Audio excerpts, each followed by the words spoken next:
आप सभी का ऑनलाइन क्लास में स्वागत है।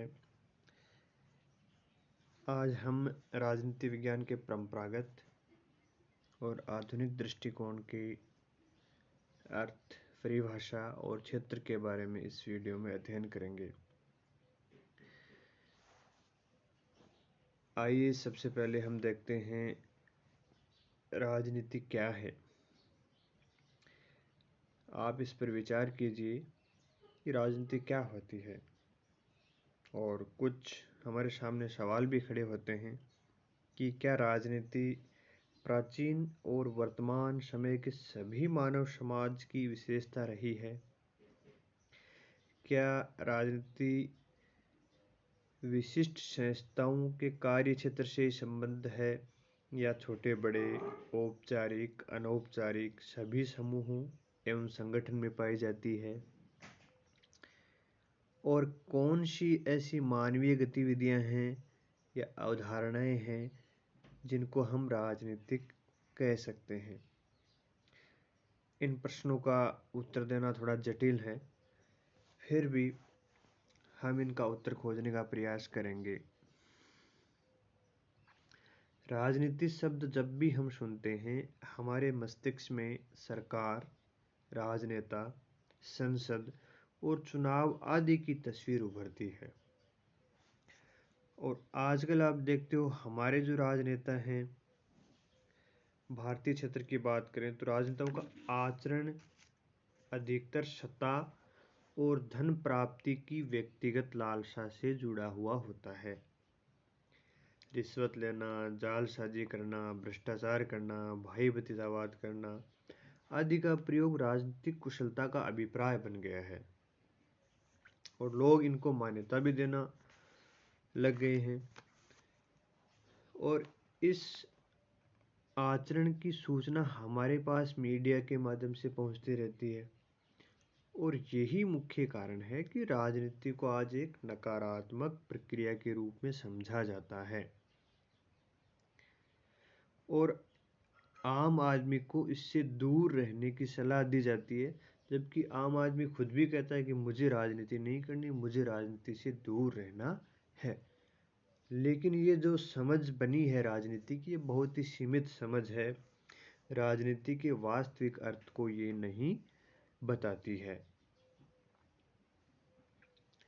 तो आइए हम देखते हैं राजनीति का क्या अर्थ है। हालांकि इसकी कोई अभी तक सर्वसम्मत परिभाषा नहीं है। प्लेटो से लेकर समकालीन अवधि तक जितने भी राजनीतिक विचारक हुए हैं, उन्होंने राजनीति के अर्थ को भिन्न भिन्न स्वरूप में समझा है और परिभाषित किया है।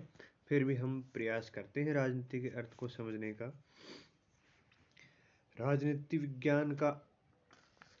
विज्ञान जो शब्द है, उसके लिए अंग्रेजी में पॉलिटिक्स शब्द का प्रयोग किया जाता है, और पॉलिटिक्स शब्द की उत्पत्ति यूनानी भाषा के शब्द पोलिस से हुई है, और पोलिस का अर्थ है नगर, राज्य, या यूँ कह सकते हैं समुदाय, या कोई समग्र रूप में राज्य हो।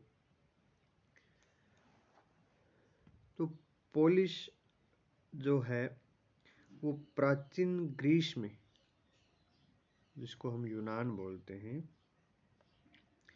वहाँ पोलिस या नगर राज्य राजनीतिक संगठन का सबसे लोकप्रिय एवं सामान्य स्वरूप था, जो सामान्य हित की भावना को दर्शाता था।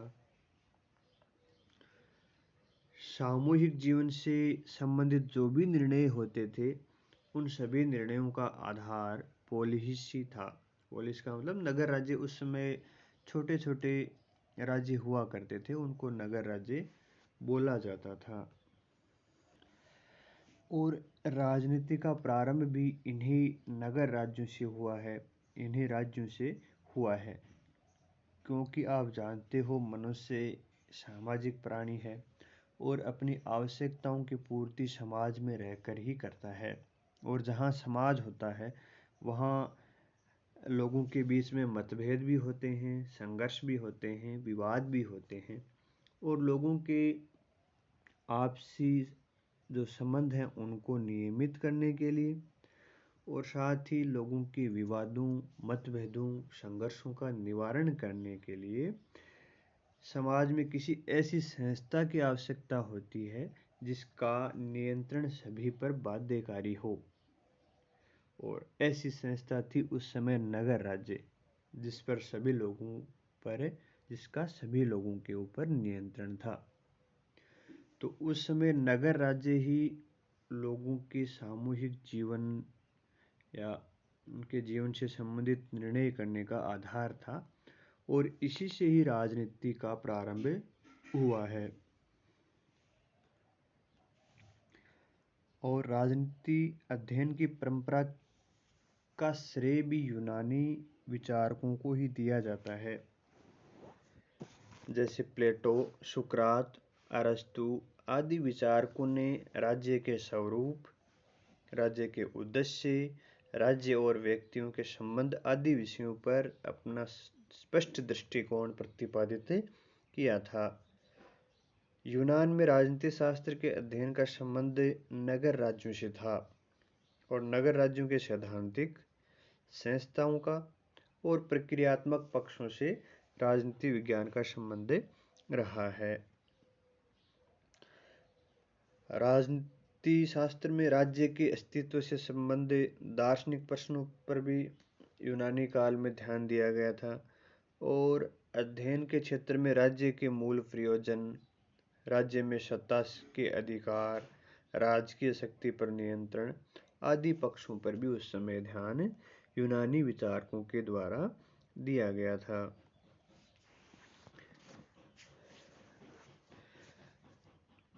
आइए अब राजनीति विज्ञान के परिभाषा की तरफ चलते हैं। तो राजनीति विज्ञान का अर्थ और परिभाषा के संबंध में विद्वानों में मतैक्य का अभाव पाया जाता है, एक मत नहीं पाया जाता है। जितने विचारक हैं उतनी ही परिभाषाएं हैं और उतने ही इसके अर्थ बताए जाते हैं। एक विचारक थे गार्नर, उन्होंने इसी दुविधा को ठीक करते हुए लिखा है कि राजनीति विज्ञान की उतनी ही परिभाषाएं हैं जितने इसके लेखक। फिर भी हम इसकी परिभाषाओं को समझने का प्रयास करते हैं। राजनीति का जो मुख्य उद्देश्य है वो है उत्तम जीवन को प्राप्त करना, मनुष्य के जीवन को सहज, सरल और अच्छा बनाना। और इस संबंध में राजनीति में विज्ञान में विभिन्न परंपराओं का उदय हुआ और विकास हुआ। अलग अलग विद्वानों के द्वारा अलग अलग तरीके से उत्तम जीवन को प्राप्त करने के तरीके बताए गए, और इसी संबंध में राजनीति विज्ञान के अलग अलग विद्वानों ने अपने अपने दृष्टिकोण एवं विचारों के अनुसार पृथक पृथक परिभाषाएं दी हैं।